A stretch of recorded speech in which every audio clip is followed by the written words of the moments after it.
एक समय एक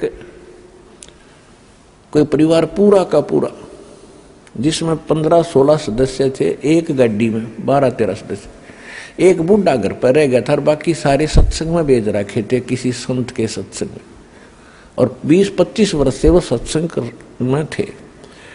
सत्संग सुनकर वापस आ रहे थे या सुनने जा रहे थे, इतना ध्यान नहीं। दुर्घटना में 12 के 12 मर गए। चुच्ची बच्चा का आग्रह ना, वो नाश हो गया। एक बूढ़ा रह गया 70 साल का। अब क्या है ये? ना जाने काल की कर डारे, किस विध ढल जा पास आवे, अर्जुन आते सरते बहुत खुड़कती, उनानो केड़ा हंसावे। तो यही संसार के अंदर, इस गंदे लोक में आप जिस आस को लेकर जी रहे हो, या आपकी भारी भूल है, और यह भूल मिटेगी भगवान से, इस सत्संग सच्चे ज्ञान पे। फिर बात रही कि ये भी मालिक को मालूम है कि ये 3 गुण, इन तीनों गुणों का जो त्रिगुणमयी माया का जो दबाव है, ये ब्रह्मा विष्णु महेश स्वयं नहीं बचे इससे, तो जीव नहीं बच सकता। अब परमात्मा का सहारा चाहिए इस जीव को। तो किस परमात्मा का? यदि आप विष्णु जी का सहारा लेते हो युग काल के अंतर्गत, और काल ने आपको फंसा रखा है, तो आप इस जाल से बाहर नहीं हो सकते। यदि शंकर जी की पूजा करते हो तो भी नहीं हो सकते। ब्रह्म की पूजा करते हो, ये स्वयं ही आपको फंसा ही रहा है, ये तो आपको इस मार्ग पर आने ही नहीं देगा जिससे आपका छुटकारा हो, क्योंकि इसको यहां आपको फंसाए रखना इसका एक उद्देश्य है कि इसको भूख लगती है, इसको श्राप लगा हुआ है काल भगवान को, ब्रह्म को, जो गीता अध्याय नंबर 11 के श्लोक नंबर 32 में कहता है कि अर्जुन मैं काल हूं और सबको खाने के लिए अब आया हूं। श्री कृष्ण में प्रवेश कर गया हो, ये ऐसे करता है। तो इसको श्राप लगा हुआ है 1 लाख मानव शरीरधारी प्राणियों के नित आहार करने का। उसके लिए आपको ऐसे रोक रखा कबीर साहब ने बताया धर्मदास जी को, कि जैसे कसाई बकरे पालता है और बकरे और बकरी नर मादा छोड़ देता है एक बाड़े में, पूरे उनके लिए चरागाह भी बनाता है, जलाशय भी बनवाता है, ऊपर शेड भी डालता है गर्मी सर्दी ओलों से बचाने के लिए। तो वो बकरे ये सोचते हैं हमारा मालिक बड़ा दयालु है, हमारी कितनी केयर टेक कर रहा है, कितनी देखभाल करता है। लेकिन वो जीव हैं, उनकी इतनी बुद्धि काम नहीं करती कि अब तो आपने दयालु दिखा है, और फिर सामने जब भी आवश्यकता होती है, किसी का बेटा हो चाहे बेटी, माँ मरो चाहे बेट बाप है, निकाल ले जाता है पकड़ पकड़ कर कान। तो परमात्मा ने आगे बताया कि आप इस स्थिति में हैं। यहां से बचने के लिए आप जी ने, कबीर परमेश्वर जी कहते हैं, मेरी शरण ग्रहण करनी पड़ेगी। फिर मैं आपको काल से अपनी फर्द में अपने नाम करा लूंगा, फिर ये तुम्हारे से कुछ नहीं मांगेगा। तो उसके लिए आप जी ने परमात्मा की शरण ग्रहण करनी पड़ेगी, और शरण ग्रहण करने के बाद फिर मर्यादा से रहोगे, तब आपकी ये बच्चे भी ठीक रहेंगे। मालिक को मालूम है कि ये नहीं रह सकते, चाहे कितना ज्ञान हो ले और कितना कुछ कर ले, ये दबाव इतना है आपके ऊपर। फिर भी परमात्मा ने एक विकल्प निकाला है, इसका एक अल्टरनेट बताया है कि मेरी शरण में रहे। जब लग हंसा हमरी आना, काल लगे ना तेरा बाणा।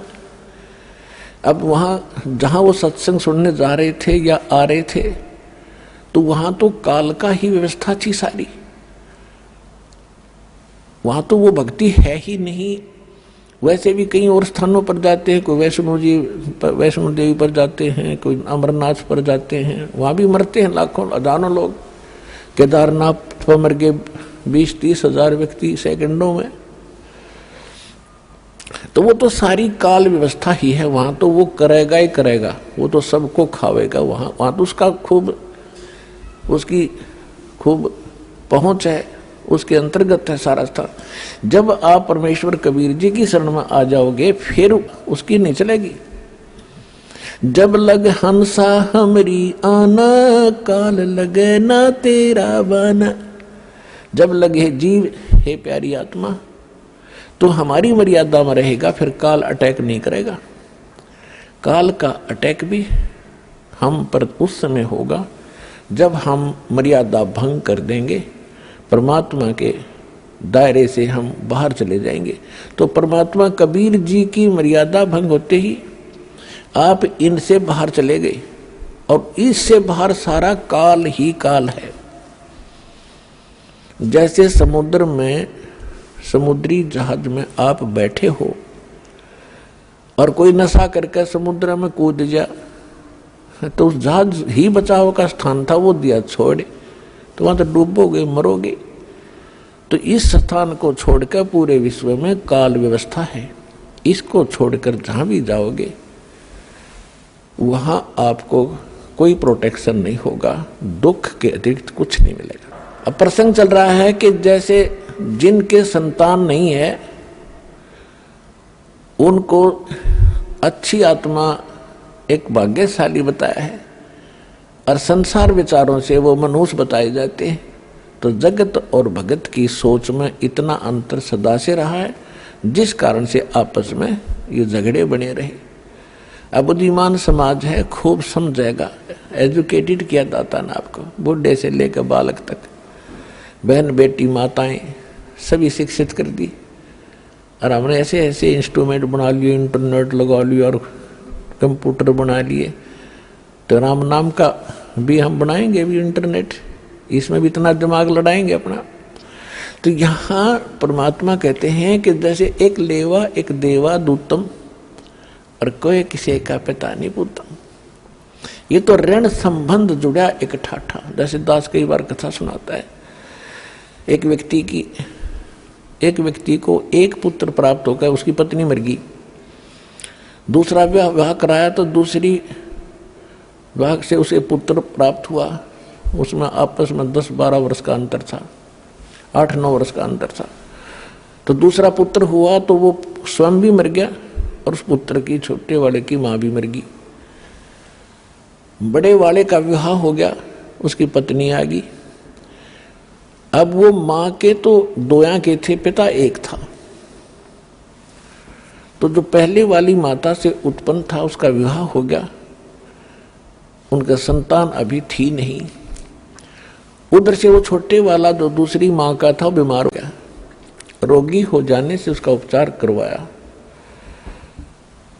तो फिर उपचार कराते हैं तो पैसे लगते हैं। तो दोनों पति पत्नी ने विचार विमर्श किया कि इसका इलाज कराएंगे और ये बहुत पैसा खर्च हो जाएगा, और क्यों ना इसको विष देकर खत्म कर दें। उन्होंने एक डॉक्टर से बात की, वैद्य से, कि हम ऐसे ऐसे कर दो, बीमार ये है ही, रोगी है ही, लोग सोचेंगे रोगी था मर गया। तो वैद्य ने कहा कि मैं 500 रुपये लूंगा। अच्छी संपत्ति थी, संपत्ति का वो वारिस था 50% का। उन्होंने 500 रुपये देकर अपना कांटा निकाल दिया, वो मरवा दिया। रिलेटिव्स ने सोचा, रिश्तेदारों ने सोचा भी बीमार था, मर गया, कोई बात नहीं, बात आई गई हुई। उधर से क्या हुआ कि उधर से उसकी पत्नी को गर्भ रहा, एक पुत्र की प्राप्ति हुई, और खुशी का ठिकाना नहीं। उस बच्चे को बड़े लाड प्यार से खुआया प्याया, गिने दिनों में वो युवा हो गया, सेहत अच्छी थी। पहले 12-13 वर्ष की आयु में विवाह कर देते थे, उस बच्चे की शादी कर दी, विवाह कर दिया। विवाह के कुछ दिन के बाद वो बच्चा बीमार हो गया, उसका लड़का। तो उसके ट्रीटमेंट के लिए उसने कति देश विदेश तक सभी झाड़ फूक वाले, किसी ने 1000 रुपये मांगे, 20,000 मांगे, सब दे दिए। वैद्यों ने भी जो मुंह मांगा पैसा दिया, लेकिन रिजल्ट 0 रहा। आधी संपत्ति भी बिक गई और लड़का खाट पकड़ गया, अस्थि पंजर शेष दिखाई दे। तब एक दिन उसका पिता बैठा था साथ में, चारपाई के साथ में। लड़के ने कहा कि भाई साहब एक काम कर, अब मेरे कफन की लकड़ियों की तैयारी कर ले, तेरा मेरा हिसाब हो गया, अब केवल लकड़ियों का और ये कफन का हिसाब किताब शेष है, उसको कर तैयार। अब उस व्यक्ति ने सोचा कि लड़का इतना डिस्टर्ब हो गया, इसका मेंटली डिस्टर्ब हो गया, यो मुझे भाई कहता है। उसने कहा बेटा मैं तेरा पिता हूं, तेरा बाप हूं मैं। बोला नहीं, तू मेरा भाई है, और विचार कर मैं तेरा वो भाई हूं विष देकर मरवाया था। मैं ही तेरे घर पे आया हूं तेरा अपना बदला लेने के लिए, अपना ऋण वापस चुकाने के लिए, और जितनी मेरे हक की, मेरे राइट की संपत्ति थी, मेरे भाग की, वह पूरी खत्म हो चुकी है। अब तेरी शेष है। तब उसका पैर तले की धरती खिसक गई। अपने कुकृत्य का उसको याद आया। तब उसने पूछा कि अभी एक बात बता दे, मैंने तो जैसा जुल्म किया था मेरे सामने आ गया, एक ही पुत्र हुआ, आगे आस नहीं, मेरा तो कुल नाश हो ही गया। पर एक बात बता, हमने तो जो जुल्म किया तेरे साथ हमारे सामने आ गई, इस जो तेरे भाई आई है तेरी ये लड़की जिससे तेरा विवाह हुआ है, अब इसने के कौन सा पाप कर दिया, यह जिंदगी फूकी जाएगी तेरे साथ, क्योंकि उस समय सती प्रथा थी कि तेरे साथ या जीवित जलाई जाएगी। इसने कौन सा दोष कर दिया बेचारी ने। तो उसने बताया कि वो डॉक्टर कहाँ है, वैद्य कहाँ है जिसने मुझे विष दिया था कि तेरे 4 वर्ष के बाद उसकी मृत्यु होगी थी। तो लड़का कहने लगा ये वही दुष्ट आत्मा है, अब यह जिंदगी फूकी जाएगी। और ऐसा ही हुआ, ये कहकर शरीर छोड़ गया। तो यहाँ कहते हैं परमात्मा ने सूक्ष्म वेद में बताया है कि एक लेवा एक देवा दूतम, एक लेने आ रहा है एक देने आ रहा है, और कोई किसी का पिता नहीं पुत्र। ऋण संबंध जुड़ा एक ठाठा, अंत समय सब 12 बाटा। और इसको फाइनल समझ लेना, जो भी आपका बेटा है या बेटी है, पिता या पुत्र है या माता है, पत्नी है, ये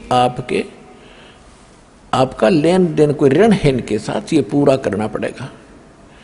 अब ये है कि जैसे हमने किसी का ऋण देना है और हमारी इनकम इतनी है नहीं, तो हम हमेशा भयभीत से रहते हैं, लज्जित से रहते हैं। और यदि हमारी इनकम ठीक हो जाए तो ऋण दे देंगे, खुश होकर, क्यों होगा, ऋण हो भी जाता है, कोई बड़ी बात नहीं। तो अब परमात्मा आपको ऐसी नौकरी देगा, ऐसी भक्ति देगा, उसकी मजदूरी करियो, और इससे आपके वो ऋण बहुत आसानी से सुलझ जाएंगे, बेटे का हो चाहे बेटी का हो। और फिर समर्थ के पास एक पावर है, मासा घटे न तिल बधे, विद ना लिखे जो लेख, सच्चा सतगुरु मेट कर ऊपर मार दे मेघ।